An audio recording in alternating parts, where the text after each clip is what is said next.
Un conte que es diu El nombre d'or descobrit per Fibonacci per a Carmen Burgess.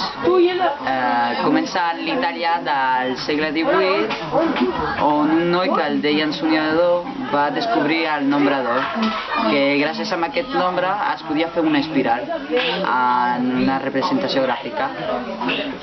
Gràcies a aquest número va anar a millorar tot això, però comencem des del principi. En Fibonacci era un noi tal qual, solament que li agradaven molt i molt els números.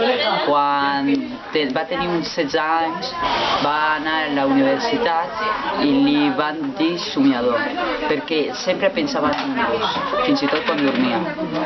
I quan va tenir uns 30 anys va estudiar tots les matemàtiques del món. I quan va acabar tot això, va fer la seva pròpia teoria que es diu el nombre d'or de Fibonacci.